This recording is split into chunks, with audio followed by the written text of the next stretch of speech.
I don't have enough money for Taco Bell, but what I do have pleases me greatly. This is the second edition hardcover book called The Book of Artifacts by David Zeb Cook. And it would probably be the least used book in your collection of second edition hardcovers because you shouldn't just be throwing artifacts in the game willy nilly. Um, they're impossibly powerful, and characters should only have them in the case where it's going to pass through their hands or if they're going to be destroyed by the characters in some way. So this is the first edition Dungeon Master's Guide, and you'll see here that this one here is loaded with different powers. However, back in those days, I think they did this on purpose, or it was to save room. They would have you roll randomly for the powers, and the powers were listed right here. There'd be like, minor benign, major benign powers, and then malevolent effects, and all sorts of things there that you'd have to figure out on your own as the dungeon master. So let's see. This book actually has other things in it. It talks about making magic items, but we're just talking about um, the powers of the relics themselves. So we'll take a look at this here. This is Joya D's mask, and there's a picture of it right there. They tell you a little bit about the history, the campaign use. It might tell you whose hands it might currently be in, or suggestions of 2 or 3 people or NPCs that might have it. Maybe it's in a treasure hoard, that sort of thing.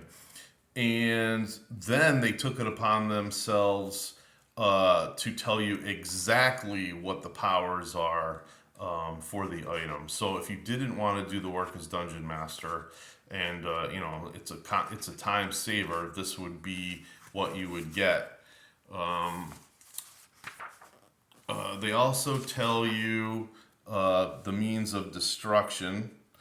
Like this one here, it says the mask must be eaten by a mimic. It must be worn by one with no mind. It must be merged with its reflection. So all things very difficult to do.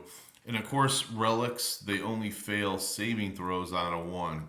And I automatically would give a negative effect on its destruction, meaning there's going to be something nasty happening to the person or to the area of its destruction.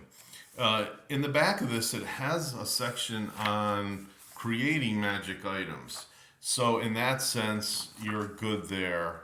As far as something else that this book is capable of giving you, there's potion schools, and then there's the materials needed for possibly making certain potions, which is very interesting. I would definitely include that. And this is kind of a refresher for me. I haven't looked at this book in a long time. This book right here has been in my basement, so this book is not in that great a shape. Oh, you know what? It does have tables for some abilities if you want to create your own random effects for a relic. So that's interesting as well. So there is some multiple uses for the second edition book. There you go. I think it's expanded. It probably has a little bit more than the Dungeon Master's Guide has to offer, which is rare.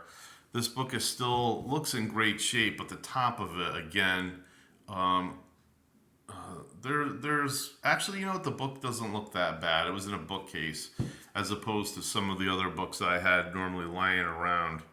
So, yeah, if you can find one of these, I wouldn't probably pay more than like maybe 30, 40, $50 for it, and hopefully they reprint this book on drive-through RPG games. All right, have a great day.